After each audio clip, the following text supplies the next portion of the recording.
Hello, and welcome to English Easy Voice.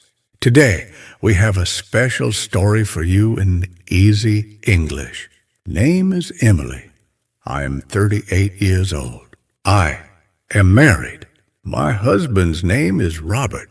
He is 42 years old. We have been married for 12 years. We have a daughter. Her name is Sophia. She is 8 years old. In the beginning, our life felt like a beautiful dream. We were inseparable, sharing every moment with joy and warmth. But lately, everything has shifted in ways I can't ignore. Over the past 5 or 6 months, my husband has become a different person. He returns from the office, quickly finishes his meal, flips on the television, and drifts off to sleep without a word. During weekends, he's either attending business gatherings, hitting the golf course with colleagues, or locking himself away in his study. He always claims he's overwhelmed with responsibilities. As the head of his department, he deals with a large team and endless deadlines. I used to assist him with paperwork and finances back when I worked part-time, but now I'm fully dedicated to our home and raising our child. He insists on handling everything solo these days, saying he can't rely on others anymore. He mentions trust issues from past experiences at work. We had these charming little rituals that made our evening special. Every night, we'd brew a pot of herbal tea, his favorite chamomile blend, and sit together on the porch. We'd chat about our day, share silly jokes, and gaze into each other's eyes with that spark of affection that made my heart flutter. Now, those moments are replaced by an uncomfortable quiet. No tea, no laughter, just the drone of the TV and his distant snores. It feels like an invisible wall has grown between us, and I don't know how to tear it down. A couple of weeks ago, I arranged for our daughter to stay with my sister for the weekend. I hoped some alone time would reignite the flame. Maybe he was just exhausted from the pressures of his job, or perhaps he needed a break from the routine.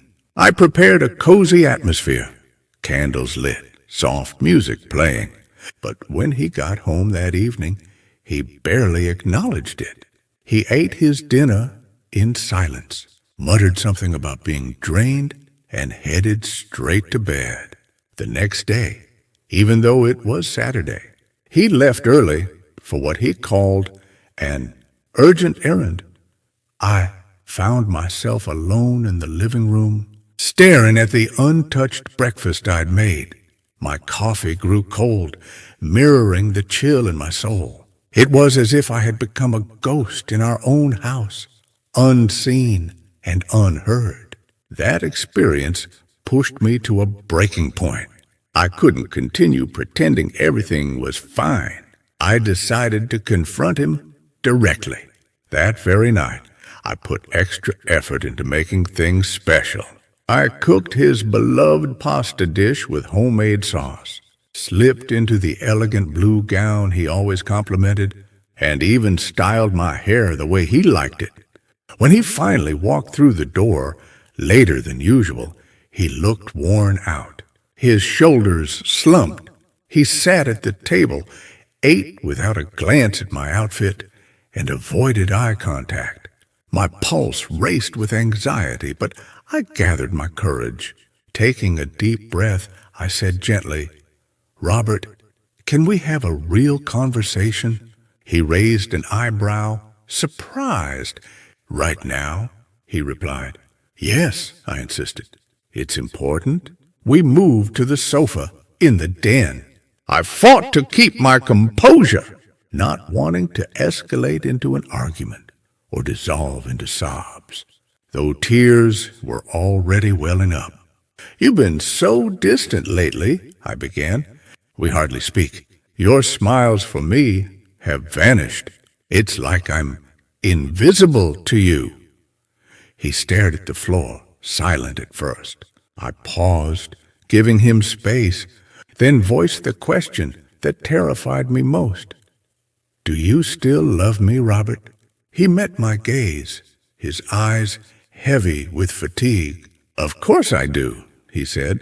I'm just buried under work stress. The promotions, the team issues, it's all piling up. I nodded, wanting to accept his words, but doubt lingered. So I pushed further, asking the unthinkable. Is there another woman in your life? He recoiled, looking genuinely stunned. No, absolutely not, he responded firmly. I'm swamped, Emily. My mind is a whirlwind, but I do love you. Just give me some time to sort things out. His expression seemed sincere, and he reached for my hand, squeezing it lightly. Please be patient. I'll make an effort to improve. In that moment, I chose to trust him. All right, I whispered. I'll wait. Yet deep down, the loneliness persisted, like a shadow I couldn't shake. As days turned into weeks, and weeks into another month, the pattern remained unchanged. Late arrivals home, meals eaten in isolation, that perpetual look of detachment on his face.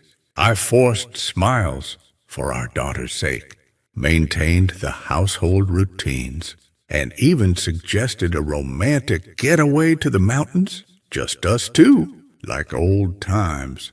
His response? Not possible right now. Too many deadlines.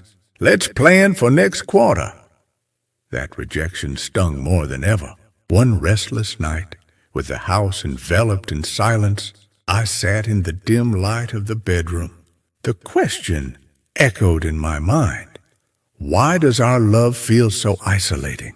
I flipped through our photo albums, images from our wedding day with radiant smiles, our anniversary trips filled with adventure, candid shots of us embracing with pure happiness.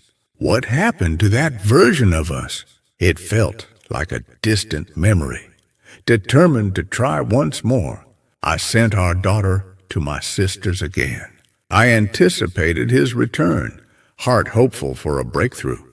But he breezed in, offered a curt nod, and retreated to his study without a word. The door clicked shut, sealing him away. I lingered outside, fist poised to knock, but hesitation won. I retreated to the kitchen, nursing a mug of lukewarm tea, feeling utterly alienated in the space we once called our sanctuary. A new realization dawned. Perhaps he no longer truly sees me. Maybe he's forgotten the woman he fell in love with. For the first time, I questioned if this was still a partnership or merely cohabitation under one roof. The following morning, I awoke to an empty bed. He'd slipped out for work without a farewell kiss or even a note. No warmth, no connection. I lay there, gazing at the ceiling, my spirit weary, not furious, just profoundly exhausted. I prepared breakfast for Sophia, laughing at her jokes and pretending all was well, but internally I felt erased. That evening, I mustered the strength for another attempt. I greeted him at the door with a genuine smile. How about a stroll in the park? The weather's perfect, I suggested softly. His reply was clipped and indifferent. Not tonight, Emily. I'm beat. Another time. My heart shattered anew. Later, as he buried himself in work, I quietly packed essentials for Sophia and me. Then I penned a heartfelt note. I still love you, Robert. I hold on to hope for our future, but I can't be the sole one fighting for it. I miss your soul more than your company. You asked for patience, and I gave it with all my love, endurance, and silent tears. Now I must rediscover my own strength. This isn't goodbye forever, but I refuse to remain unseen. I placed the letter on the counter, tears streaming, and we stepped into the night, not fleeing love, but seeking solace and mending. We stayed at my sister's place. After 10 days, Robert texted. He missed us terribly, regretted his neglect, and promised real change. Touched by his words, I agreed to return, hoping for a fresh start. One serene evening, after tucking Sophia in, I entered the family room. Robert had left his phone on the coffee table while showering. I had no intention of snooping, but it buzzed to life. Trembling, I glanced at the screen. A message from an unknown woman. Can't stop thinking about you.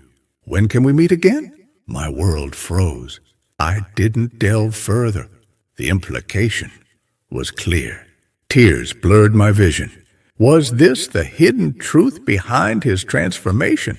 He re-entered the room, towel drying his hair, acting normal. I stared at him, wondering how the man I adored could diminish me so.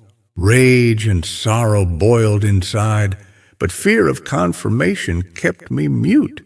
That night, beside him in bed, he slumbered soundly while I wept quietly, my heart fracturing irreparably. I devoted my prime years, my unwavering loyalty, my everything. To what end? His affections diverted elsewhere. Come morning, I composed myself. No outbursts, no accusations. At the breakfast nook, he greeted me cheerfully. I remained silent. He didn't register it. He departed for the day. All afternoon, heaviness weighed on me as I observed Sophia's innocent play. I masked my pain for her, but inwardly I was shattered. By evening, resolve solidified, not to dismantle our family, but to preserve my dignity.